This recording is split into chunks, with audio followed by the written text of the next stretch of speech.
மத்தேயு 13:45. மேலும் பரலோக ராஜ்யம் நல்ல முத்துக்களை தேடுகிற வியாபாரிக்கு ஒப்பாயிருக்கிறது. 46. அவன் விலை உயர்ந்த ஒரு முத்தை கண்டு போய் தனக்கு உண்டான எல்லாவற்றையும் விற்று அதை கொள்ளுகிறான். ஒரு விலை உயர்ந்த ஒரு முத்து அல்லது விலை உயர்ந்த ஒரு பொருளை போல இருக்கிறது. அந்த விலை உயர்ந்த ஒரு பொருளை வாங்குவதற்காக எல்லாவற்றையும் ஒருவன் விற்பது போன்றதுதான் தேவனுடைய ராஜ்யம், பரலோக ராஜ்யம் என்று இன்னொரு உமானத்தை இயேசு சொன்னார். முத்துலேயே விலை குறைந்த முத்தும் இருக்கு,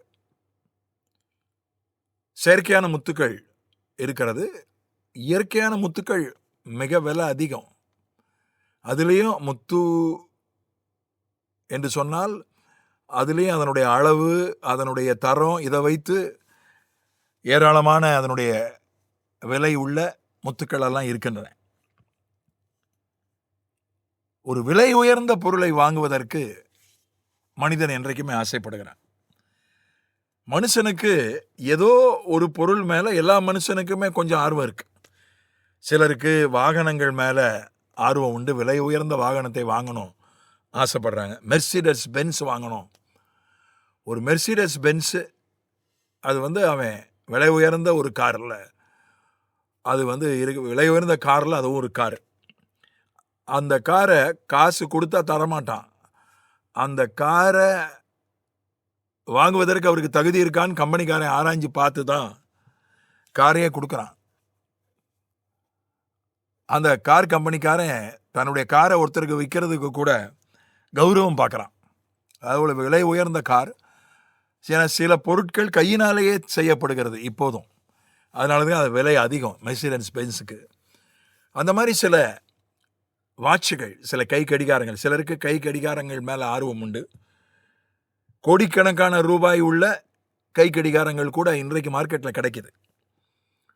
வைரக்கற்கள் பதிக்கப்பட்டு தங்கத்தாலே செய்யப்பட்ட கை கடிகாரங்கள், இல்லை தங்கம் வைரம் இல்லாட்டா கூட லட்சக்கணக்கான ரூபாய், 35 லட்சம் ரூபாய் உள்ள கடிகாரமெல்லாம் இருக்காது. ஒன்றும் தங்கம் வைரம்லாம் இருக்காது, ஆனால் 35 லட்சம் ரூபாய் அப்படிப்பட்ட கை கடிகாரங்களெல்லாம் இருக்கிறது. ஏதோ ஒன்றை, ஒரு பொருள் மேலே பெரும்பாலானோருக்கு ஒரு ஆர்வம் இருக்கிறது. அதில் ஒரு விலையேற பெற்ற பொருள் என்றால் அதை வாங்குவதற்கு முயற்சிக்கிறார்கள்.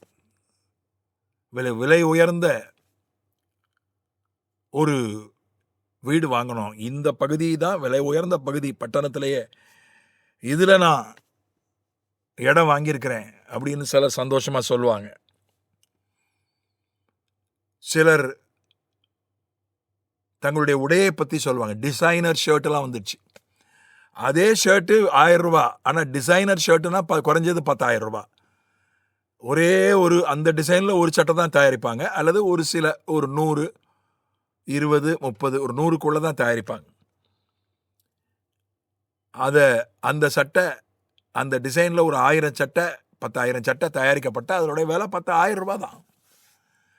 அந்த டிசைனில் ஒரு சட்டை அல்ல சில சட்டைகள் தயாரிக்கப்பட்டால் அது டிசைனர் சட்டை, அது குறைஞ்சபட்சம் 10,000 ரூபா இந்த சட்டையின் விலை. நான் டிசைனர் சட்டை போட்டிருக்கேன். ஒரு விலையேறப்பட்ட பொருள் வாங்குவதற்கு மொபைலை 2 லட்சம் ரூபாய்க்கெல்லாம் மொபைலை வாங்கி வச்சிருக்கிறாங்க. ஒரு நடுத்தர வீட்டு பையனை பற்றி எனக்கு சொன்னாங்க. நடுத்தர குடும்பம் தான், பெரிய சொத்து சுதந்திரம்லாம் கிடையாது. அந்த பையனுக்கு ஒரு நடுத்தர வருமானம் தான், 2 லட்சம் ரூபா ஃபோன் வச்சுருக்கிறான் அப்படின்னாங்க. அவனுக்கு அதில் ஒரு ஆர்வம். இதெல்லாம் சரியா தவறா அதுக்குள்ளே நான் இப்போ போக போகிறதில்ல, அது இப்போ இன்றைய நோக்கம் அல்ல. அந்த மாதிரி ஒரு விலையேற பெற்ற பொருள் எது என்று சொன்னால் ஆவிக்குரிய வாழ்வில் 1 பேதுரு 3:4 சொல்கிறது, நம்முடைய குணம், கேரக்டர், அதுதான் விலையேற பெற்ற ஒரு குணம். அழியாத அலங்கரிப்பாய் இருக்கிற சாந்தமும் அமைதலும் உள்ள ஆவியாகிய இருதயத்தில் மறைந்திருக்கிற குணமே உங்களுக்கு அலங்காரமாய் இருக்க கடவது. அதுவே தேவனுடைய பார்வையில் விலையேற பெற்றது. சாந்தமும் அமைதலும் உள்ள ஆவியாகிய இருதயத்தில் மறைந்திருக்கிற குணம், அதுவே தேவனுடைய பார்வையில் விலையேற பெற்றது. இப்போ ஒரு விலையேற பெற்ற பொருள் எது?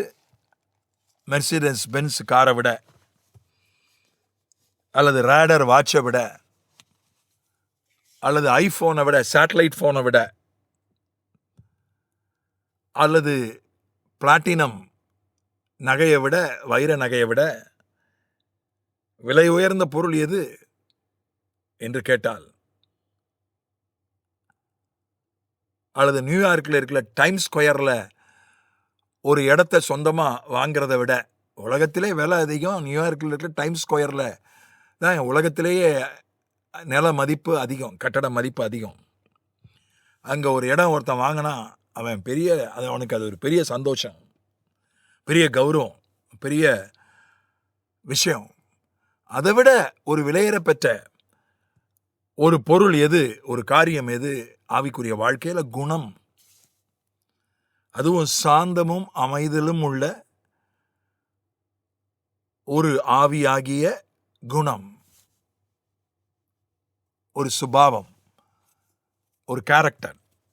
அதுதான் தேவனுடைய பார்வையில விலையேற பெற்றது.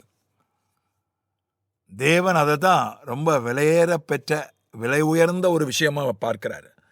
சாந்தம் அப்படின்றது நான் பலமுறை சொன்னது போல ஸ்லோ டு ஆங்கர். ஆங்கிலத்தில் போடப்பட்ட வார்த்தை ஸ்லோ டு ஆங்கர், மெதுவாக கோவப்படுறது. இன்னொரு விளக்கம் சொல்றதா இருந்தால் தாழ்மையும் பொறுமையும் கலந்த ஒரு கலவை. சிலருக்கு தாழ்மை இருக்கும், பொறுமை இருக்காது. சிலருக்கு பொறுமை இருக்கும், தாழ்மை இருக்காது. அந்த ரெண்டும் சேர்ந்தது தான் சாந்தம் என்று இன்னொரு விளக்கம் கொடுக்கலாம். பொறுமையும் இருக்கு, தாழ்மையும் இருக்குன்னா சாந்தம். சாந்த குணமுள்ளவர்கள் பாக்கியவான்கள், அவர்கள் பூமியை சுதந்தரித்துக் கொள்வார்கள். இந்த விலை உயர்ந்த குணம் இருந்தால் எந்த விலை உயர்ந்த விஷயத்தையும் இந்த பூமியில நாம் சொந்தமாக்கி கொள்ள முடியும். அது தேவனுடைய பார்வையிலே விலை உயர்ந்தது. ஆகவே அமைதல் உள்ள ஒரு ஆவி,